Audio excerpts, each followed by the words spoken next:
Hello friends, मेरा नाम वासुदेव शुक्ला है। आज क्लास 10th की मैथ्स बुक का चैप्टर फर्स्ट रियल नंबर का पार्ट 2 स्टार्ट करेंगे। तो वीडियो शुरू करते हैं। तो आज स्टार्ट करेंगे एक्सरसाइज 1.2। इसका पहला क्वेश्चन है express each number as product of its prime factor. यानी जो नंबर है उसे हमें प्रोडक्ट की फॉर्म में लिखना है और जो प्रोडक्ट की फॉर्म होगी वो प्राइम फैक्टर होनी चाहिए। तो ये बिल्कुल जैसे छोटी क्लास में सीखते थे, छठी सातवीं क्लास में, कि प्राइम फैक्टराइजेशन निकालना है किसी भी संख्या का, तो वो हम इसमें करेंगे। तो यहाँ पे सबसे पहले आपको क्या करना पड़ेगा, इसका एलसीएम ले लेना है 140 का। तो 140 का एलसीएम ले लेंगे। 2 7 जा 14 0, और ये कट जाएगा 2 3 जा 6 1 5, और फिर ये कट जाएगा 5 टाइम्स, और फिर 7 1 जा 7। तो यहाँ पे देखिए जो 140 के जो प्राइम फैक्टर हैं वो हमारे पास ये निकल गए। यानी कि 140 बराबर 2 इंटू 2 इंटू 5 इंटू 7। तो हमें सिर्फ प्राइम फैक्टर चाहिए, और यहाँ पे जितने भी प्राइम नंबर्स हैं वो संख्या रिपीट नहीं करेंगे, इसको पावर में लिख लेंगे। तो यहाँ पे है 2 इंटू 2, तो यहाँ पे 2 का स्क्वायर हो जाएगा, और इंटू 5 इंटू 7। तो बस यही आंसर है इसका। और इसका सेकंड क्वेश्चन भी देखते हैं इस एक्सरसाइज का 156। तो यहाँ पे हम सबसे पहले एलसीएम लेंगे इसका। तो 156 का एलसीएम ले लेते हैं। तो यहाँ पे 2 7 जा 14, और 2 8 जा 16, और 2 3 जा 6, 2 9 जा 18, फिर 3 टाइम्स चला जाए, 3 से जाएगा ये 13 टाइम्स, फिर 13 1 जा 13। तो ये इसके प्राइम फैक्टर आ गए। तो यहाँ पे 156 के प्राइम फैक्टर होंगे 2 इंटू 2 इंटू 3 इंटू 13। तो यहाँ पर ये हो जाएगा 2 का स्क्वायर, संख्या रिपीटेड है, और 3 इंटू 13। तो ये इसके प्राइम फैक्टराइजेशन के प्रोडक्ट आ गए। तो ऐसे इसमें और क्वेश्चन है, ये आप खुद करिएगा। 3825 और 5005 और 7429। तो इसका आपको प्राइम फैक्टर निकालना है और प्रोडक्टिव फॉर्म में लिखना है इसे। तो इसी एक्सरसाइज का सेकंड क्वेश्चन है find the LCM and HCF of the following pairs of integers and verify that LCM into HCF equal to product of the two numbers. यानी हमें जो नंबर देगा उसका हमें एलसीएम एचसीएफ निकालना है और हमें वेरीफाई भी करना है। यानी कि अगर मैं एलसीएम उन्हीं दो संख्या का एलसीएम निकालूं और उन्हीं दो संख्या का एचसीएफ निकालूं, अगर हम उनको गुणा करेंगे तो वो किसके बराबर आएगा, जो दो नंबर्स का हमने एचसीएफ या एलसीएम निकाला था उनके गुणनफल के बराबर, यानी कि product of the two numbers. तो यहाँ पे पहला सवाल दे रखा है इसी के बेस का, तो करते हैं। तो यहाँ पे सबसे पहले इसका एचसीएफ निकाल लेते हैं। तो यहाँ पे 26 हमारा हो जाएगा 2 इंटू 13, और यहाँ पर 91 ये हो जाएगा 7 इंटू 13। तो यहाँ पे जो एचसीएफ आया है 26 और 91 का, तो यहाँ पे कॉमन जो संख्या होती है, कॉमन नंबर होता है, वो हमारा एचसीएफ होता है। तो यहाँ पे इसमें भी 13 आ रहा है, इसमें भी 13 आ रहा है, तो यहाँ पे एचसीएफ 13 आ जाएगा। और यहाँ पर एलसीएम निकाल लेते हैं। तो एलसीएम निकालने की सिंपल सीधी विधि है 26 और 91। तो यहाँ पे एलसीएम निकालेंगे, हमें क्या करना होता है, इन संख्याओं में जो प्राइम फैक्टर है जितने भी हैं संख्या, उनको एक बार लिख देंगे। यानी कि जो भी संख्या होगी उसको रिपीट नहीं करना, बस उसको संख्या को एक एक बार लिख देना है। तो यानी कि 2 इंटू 7 इंटू 13, यहाँ पे 13 दो बार आ रहा है, तो यहाँ पे मैंने कहा रिपीट करके नहीं लिखना, सिर्फ एक ही बार लिखना होता है, तो इसलिए मैंने सिर्फ 13 लिखा, ना कि यहाँ पे 13 का स्क्वायर लगाया। तो यहाँ पर 2 7 जा 14, और 14 को 13 से मल्टीप्लाई करेंगे तो हो जाएगा 182। तो ये हमारी आ गई संख्या। तो अब हम क्या करेंगे, इनको मल्टीप्लाई करके देख लेते हैं। यानी कि HCF इंटू LCM, तो ये हमारा कितना आ जाएगा, HCF हमारा 13 है, LCM हमारा 182, तो ये हमारा मल्टीप्लाई करके आ जाएगा 2366। और यहाँ पे इन्हीं दोनों संख्याओं को प्रोडक्ट को गुणा करके देखते हैं। प्रोडक्ट करेंगे दो नंबर्स का, तो यानी कि product of the two numbers, तो जो दो नंबर्स हैं ये हमारे 26 और 91 है, तो इनको मल्टीप्लाई कर लेते हैं। तो इसको मल्टीप्लाई करके हमारा 2366 आ जाएगा। तो इससे पता चलता है HCF इंटू LCM हमारा बराबर है product of the two numbers, क्योंकि हमने HCF LCM गुणा की तब भी हमारा 2366 आया, और उन्हीं दोनों संख्या की गुणा कर दी तब भी हमारा 2366 आ गया। तो इससे पता चलता है हमारा HCF LCM इंटू करके बराबर आ रहा है किसके, प्रोडक्ट ऑफ टू नंबर्स के। तो इसी के बेस के दो क्वेश्चन देता हूं जो आपको करने हैं, 510 एंड 92, और इसका थर्ड क्वेश्चन है 336 एंड 54। तो इसी एक्सरसाइज का थर्ड क्वेश्चन है, find the LCM and HCF of the following integers by applying the prime factorisation method. तो हमें प्राइम फैक्टराइजेशन मेथड की इसके तरीके से हमें LCM और HCF बताना है। तो यहाँ पर हम करते हैं क्वेश्चन यहाँ पे। तो पहला यहाँ पे 12, 15 एंड 21। तो यहाँ पे 12 जो है इसके प्राइम फैक्टराइजेशन आ जाएंगे 2 इंटू 3, और 15 के आ जाएंगे हमारे 3 इंटू 5, 3 5 जो 15 होता है, और 21 के आ जाएंगे 3 इंटू 7। तो यहाँ पे इसको और सही तरीके से लिख देते हैं, यहाँ पे 2 गुणा 2 यानी 2 का स्क्वायर इंटू 3।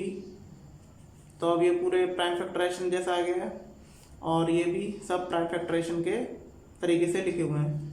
तो यहाँ पे इसका HCF फाइंड आउट करते हैं, 12, 15 और 21 का।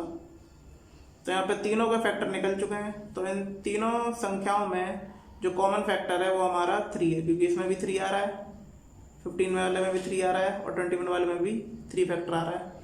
तो इसका मतलब HCF 3।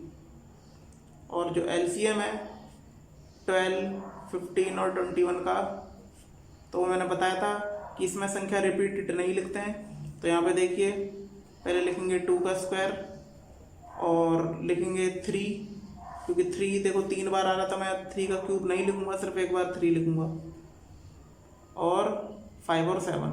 तो यहाँ पे कोई भी संख्या रिपीटेड नहीं लिखी है। तो यहाँ पर हो जाएगा 2 का स्क्वायर 4, 3 इंटू 5 इंटू 7, तो 4 3 जा 12, 12 5 जा 60, और 6 7 42 यानी कि 42, ये आ जाएगा आपका 420, 420। तो ये इसका LCM आ गया है। तो ये है नेक्स्ट क्वेश्चन इसके, ये आप खुद करिएगा। तो ये है एक्सरसाइज का चौथा क्वेश्चन। तो यहाँ पे गिवन दैट HCF 306 और 657 इक्वल टू 9, यानी हमें HCF 306 और 657 का 9 दे रखा है, और हमें इसी दो संख्या का LCM फाइंड आउट करना है। तो ये क्वेश्चन बहुत ही इंपॉर्टेंट है पेपर के नजरिए से, और ये बोर्ड एग्जाम में बहुत बार आ चुका है। तो यहाँ पर हमें दे रखा है जो हमें गिवन वो लिख लेते हैं, HCF ऑफ 306 और 657 इक्वल टू 9। तो यहाँ पे इनके बीच रिलेशन था जो पिछले क्वेश्चन में भी किया था हमने, सेकंड क्वेश्चन में। तो यहाँ पे LCM into HCF equal to product of two numbers. तो यहाँ पे LCM में फाइंड आउट करना है, तो LCM का LCM लिख लेंगे, और हमारा HCF दे रखा है 9, और प्रोडक्ट ऑफ 2 नंबर, यहाँ पे 2 नंबर 3 से 6 57 पहले दे रखे हैं।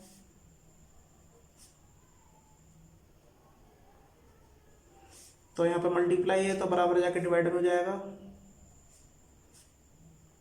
366 अपॉन 9। तो ये कट हो जाएगा,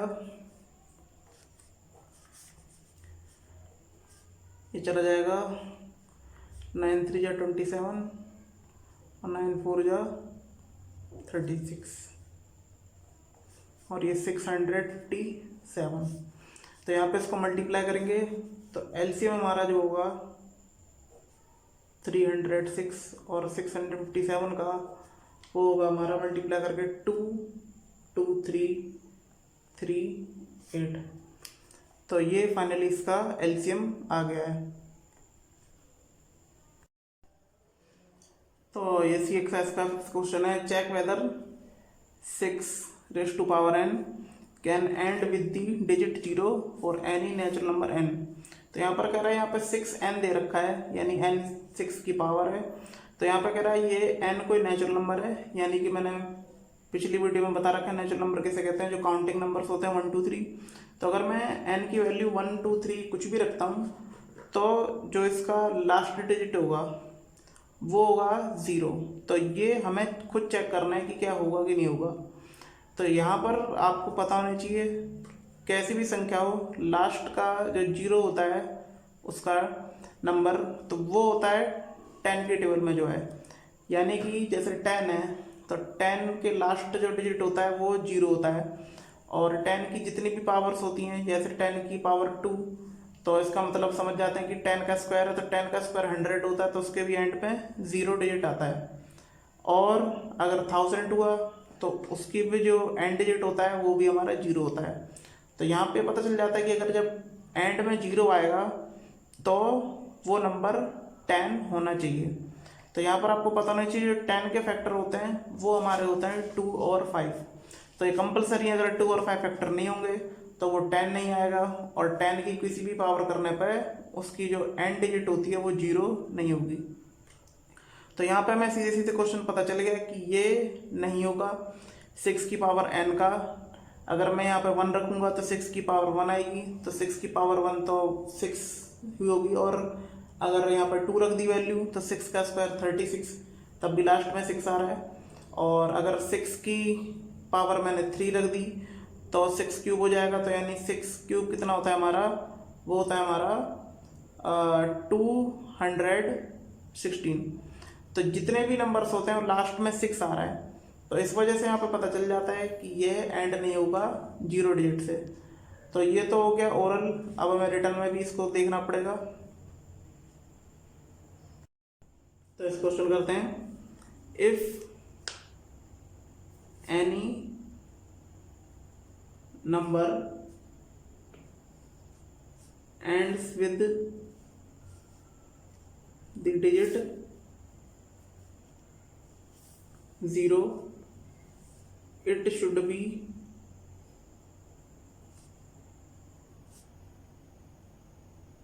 divisible by 10। तो यानी कि अगर कैसी भी संख्या हो, अगर लास्ट में उसके 0 आ रहा तो वो पक्का 10 से डिविजिबल होनी चाहिए। तो इसका मतलब क्या हुआ, it will also be divisible by 2 and 5 as 10। तो जो 10 के फैक्टर होंगे हमारे वो 2 और 5 होंगे, यानी कि 2 into 10 2 into 5 सॉरी। और यहाँ पे अगर आप इसके देखें प्राइम फैक्टराइजेशन 6n के, तो देखिए क्या निकलता है, ऑफ 6n। तो यहाँ पर 2 into 3 यानी 6 के फैक्टर तो 2 into 3 होंगे, यानी 2 3 जा 6 की पावर n। तो यहाँ पर देखिए अगर कोई 2 और 5 के फैक्टर हैं, ठीक है, तभी वो 10 की टेबल में आएगा। तो यहाँ पे 2 तो है लेकिन यहाँ पे 5 की जगह 3 है, तो इसका मतलब क्या हुआ, तो it can be observed that 5 is not in the prime factorization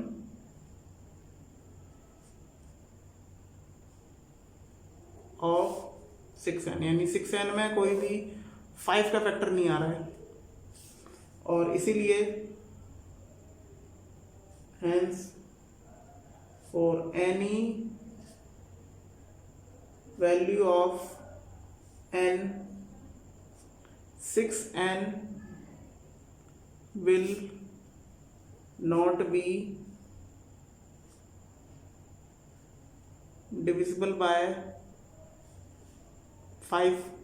तो यानी ये 5 से डिविजिबल ही नहीं होगा, क्योंकि यहाँ पे कोई 5 का फैक्टर ही नहीं आ रहा 6n में। तो इसीलिए therefore 6n cannot end with the digit 0 for any natural number n। तो ये पेपर वाला क्वेश्चन है। पेपर में बहुत ही क्वेश्चन इस प्रकार से आता है, या यही क्वेश्चन आ सकता है। तो प्लीज़ इसकी प्रैक्टिस कम से कम आपको 2 या 3 बार करनी पड़ेगी, तभी आपको ये क्वेश्चन समझ में आएगा। तो इसका नेक्स्ट क्वेश्चन है explain why 7 into 11 into 13 plus 13 and 7 into 6 into 5 into 4 into 3 into 2 into 1 plus 5 are composite numbers. तो ये आपको बताना है कि क्या ये कंपोजिट नंबर्स हैं। तो मैंने बताया था कंपोजिट नंबर्स वो होते हैं जिनके 3 फैक्टर होते हैं। तो इस क्वेश्चन को आपको खुद करना है, और इसका मैं हिंट देता हूँ कैसे करना है आपको क्वेश्चन। तो इसमें आप क्या करिएगा, इसमें 13 कॉमन ले लीजिएगा और इसमें आप 5 कॉमन ले लीजिएगा, और इसको सॉल्व करके देखिएगा क्या इसके कम से कम 3 फैक्टर आ रहे हैं या नहीं आ रहे हैं। अगर इसके 3 फैक्टर आ गए तो कंपोजिट नंबर्स हैं, अगर नहीं आए तो ये नहीं है। तो इस क्वेश्चन को आप खुद करिएगा, और ये क्वेश्चन आपके लिए होमवर्क है। तो नेक्स्ट क्वेश्चन है कैस का। There is a circular path around a sports field. Sonia takes 18 minutes to drive 1 round of the field while Ravi takes 12 minutes for the same. यानी कि जो सोनिया है वो सर्कुलर पाथ को एक पूरा चक्कर लगाती है 18 मिनट में, और वही रवि 12 मिनट लगाता है एक पूरा चक्कर लगाने में। Suppose they both start at the same point, तो दोनों एक ही पॉइंट से स्टार्ट करते हैं एक साथ, and at the same time and go in the same direction, तो उनकी डायरेक्शन भी सेम है। After how many minutes will they meet again, तो कितने मिनट बाद वो एक साथ दोबारा मिलेंगे एट द स्टार्टिंग पॉइंट, यानी कि स्टार्टिंग पॉइंट पर। तो यहाँ पर एक चीज़ तो मैं पता चल गई कि 18 मिनट और 12 मिनट दोनों के टाइम अलग अलग है राउंड लेने के, और वो कौन से पॉइंट में एक साथ जाके मिलेंगे, यानी ऐसा कौन सा टाइम होगा, यानी किस समय बाद वो दोनों एक साथ जाके मिलेंगे। तो यानी हमें एक ऐसा टाइम पता करना है जिसमें 18 से भी डिविजिबल हो और वो टाइम 12 से भी डिविजिबल हो। तो इसका मतलब आपको क्या करना है, 18 और 12 का आपको एलसीएम लेना है, और 18 और 12 का एलसीएम लेने पर आपको वो टाइम पता चल जाएगा कि कितने टाइम बाद वो एक साथ एक पॉइंट पे मिलेंगे। यानी ये भी आपका एक होमवर्क है, एलसीएम ऑफ 18 एंड 12। तो जब आप इसका एलसीएम ले लेंगे तो आपको पता चल जाएगा कि कितने टाइम बाद वो एक साथ किस पॉइंट पे मिलेंगे। तो कैसा लगा इस चैप्टर का पार्ट 2 कमेंट करके बताइएगा। अगर आपको वीडियो अच्छी लगी है तो प्लीज़ लाइक शेयर कमेंट करें। धन्यवाद।